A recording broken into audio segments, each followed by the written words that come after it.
Aujourd'hui, on prépare un classique de la cuisine italienne et finalement un classique des cuisines des familles françaises. J'ai nommé la sauce bolognaise. La plupart du temps, quand on prépare une bolognaise, on met de la tomate et de la viande hachée, un oignon, un peu d'ail et on se dit « c'est bon, c'est une bolognaise ».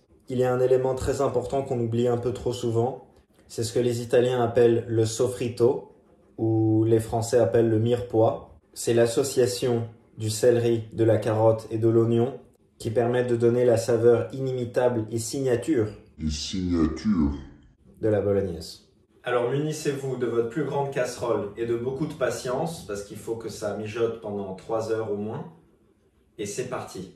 Pour réaliser une jolie bolognaise, on a besoin d'une carotte, un oignon, une branche de céleri. On va avoir aussi besoin d'un verre de vin blanc sec, d'un verre de lait, du beurre, de l'huile, de la viande hachée. Moi, je vais mettre une tomate fraîche en plus de mettre des tomates en boîte. Un peu de muscade.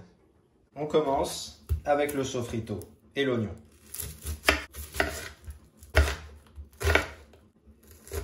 On enchaîne avec la carotte.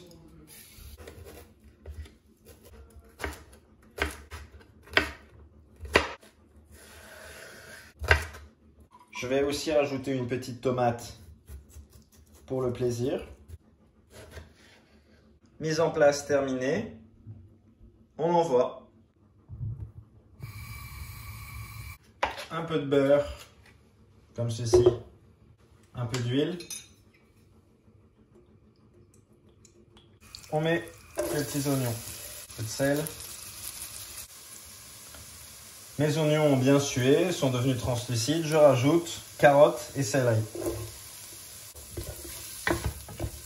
Mes petits légumes se sont bien imprégnés. Ils ont commencé à devenir un peu plus tendres. Je fais un peu de place et je mets mon bœuf haché. Je vais le saler pendant qu'il est encore comme ça. Quand le bœuf a perdu sa couleur rouge, je rajoute le lait et je le fais s'évaporer en entier à feu très doux. Je rajoute alors un peu de muscade. Cette recette ne vient pas de ma grand-mère parmesane qui habite dans le nord de l'Italie. Elle vient d'une certaine Marcella Hazan qui a édité beaucoup de livres de recettes aux États-Unis autour de la cuisine italo-américaine, je dirais. Elle propose de rajouter du lait. Et elle n'est pas la seule. J'ai vu pas mal de choses avec le lait dans la bolognaise. Le lait permet de contrebalancer un peu l'acidité de la tomate et de donner une texture plus riche à la sauce. Une fois que le lait s'est évaporé, je rajoute mon vin blanc et je fais la même chose. Il est venu le temps de rajouter les tomates. Tomates fraîches.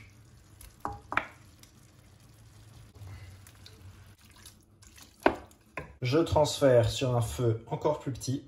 Je fais frémir rapidement. Et dès que je vois des petites bulles se former, je réduis au feu le plus doux possible. Et je cuis sans couvrir pendant 3 heures. Et voilà le travail. Nous obtenons une sauce qui a de la saveur, qui a un caractère, qui a du goût. Petit bémol, j'ai découpé mon céleri et ma carotte de manière un peu trop grossière, ce qui fait qu'il y a des gros bouts dans la sauce. En réalité, le mirepoix ou le sofrito demande carottes et céleri hachés menus.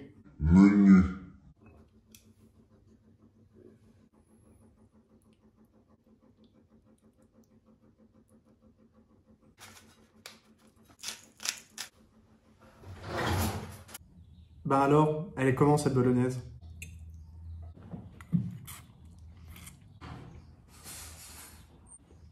Elle est comme ça.